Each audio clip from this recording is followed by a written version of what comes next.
And who might you be? I am an alien from beyond the stars that uses the art of magic. Well, is that so? It is. And what do you want with me? I have come from outer space with only one goal, to take your hidden powers from you. What would you do if I said you were being a nuisance? I am prepared to use force if I have to take your hidden powers away from you. Just how would you use force to obtain my powers? Like this. Look out! Ow! Owie. I will never let you get away with him, you alien witch, you! You have won today's round, Battle Waitress. And I promise you won't be so lucky next time. Please make your funeral arrangements, for when next we meet, it will be the last. Next time you may be certain that I will intend to take you down and destroy you with no mercy.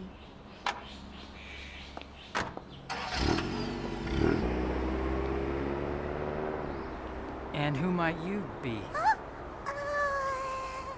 Just an innocent bunny girl passing through here. That's all I am. Well, goodbye.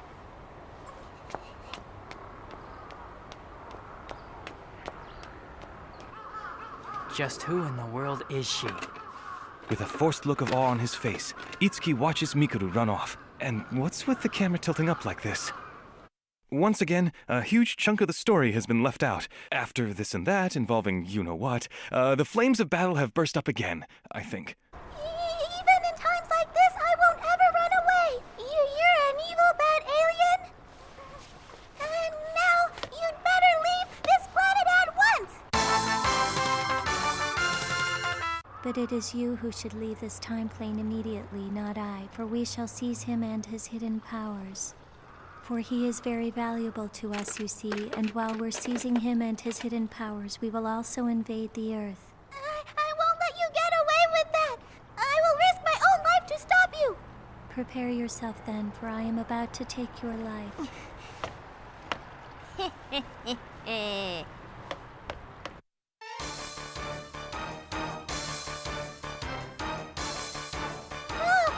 But Tsuruya, don't tell me that even you. Please get yourself back together. I can't take you seriously when you're dressed like that.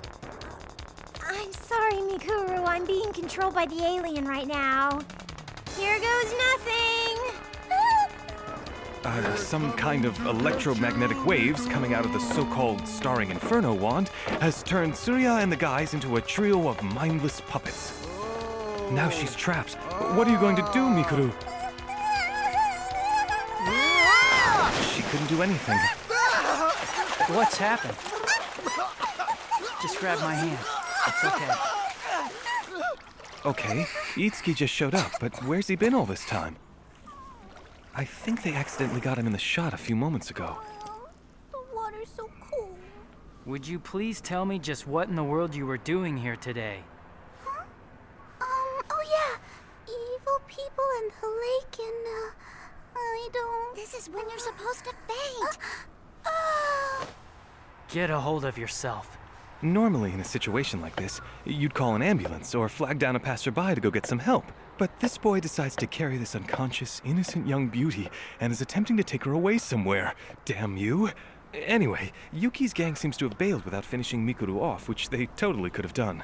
With so many mysteries, contradictions, and plot threads left dangling, we tilt up again as the story finally reaches the halfway point. Hold on, we're only halfway through this thing?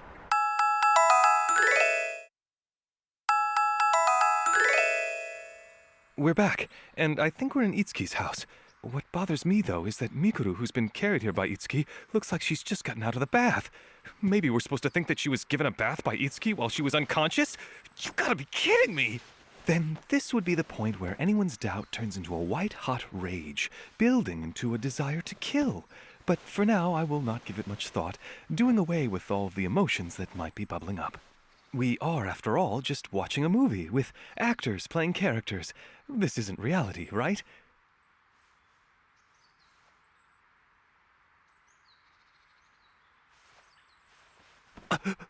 Okay, how is this happening right now? If your mouth gets any closer to her, someone standing off camera is gonna step into frame and kick your ass, damn it! Hold it right there. Itsuki Koizumi, you should not be making the choice of that female. You must choose me instead, for the true potential of your hidden powers will only be realized when they mingle with my power. Please explain exactly what you mean by that. Okay, why isn't he at least a little surprised to see Yuki at the window? All I can tell you at this very moment is that you have two choices before you right now. The first choice is to be with me and to make this universe evolve into what it should be, and the second is to be with her, but that will only destroy the future. Itsuki was worried now, more than he ever was. But what Yuki, what she said just now, she was talking about him, right? Very well. I understand that no, in this scene it's me, so I am a kind of key, and a key all by itself does not have any power whatsoever. And a key is nothing but a tool with which you can open the door. And when that door is finally opened, something is going to change, and I know that what will change is... That's about all I understand, Yuki. But right now I don't have the right to make that decision. In fact, I think it's far too early for me to come up with a decision. Maybe we should put all of this deciding stuff on hold for a while. I really feel that we need more time to think this whole thing through. Although, if you ever decide to tell me the whole truth about it, now that is a different story. There will be time enough for that in the near future. I know that now is definitely not the time for it. We consider a lack of information to be more of an obstacle, a handicap, a critical flaw. We are unable to make decisions based on information that relies on what is possible or probable. You could say they're setting up a plot line, but that dialogue was incomprehensible. The important thing to note is that the two of them have reached some sort of understanding. I'm standing here in front of Keiji Yamatsuchi's model shop. He opened it last year after quitting his dead-end corporate job. And models were his hobby, so he figured, why not open a store? Unfortunately, his sales have been down for a while, and compared to last year, his first half earnings for this year are down about 80%. And so everyone should come down here and buy lots of models. Thank you. Huh? You want me to hold it?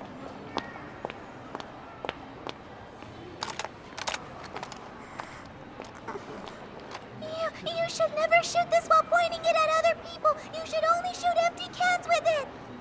You want me to shoot?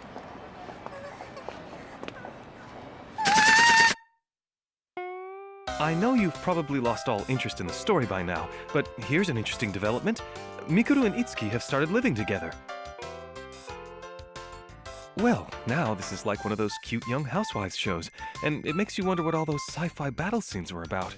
Are they trying to spice up the story by tossing out the plot and throwing all of those moe situations at us? And who the heck is that supposed to be? Is she Itsuki's little sister? And wasn't that cat sitting on Yuki's shoulder a couple of scenes ago? Now Yuki tries a different plan, and it looks like she's transferred into Itsuki's high school. Yuki attempts to ensnare Itsuki by using her sex appeal. And if you ask me, I guess I'd have to say that all's fair in love and war, right?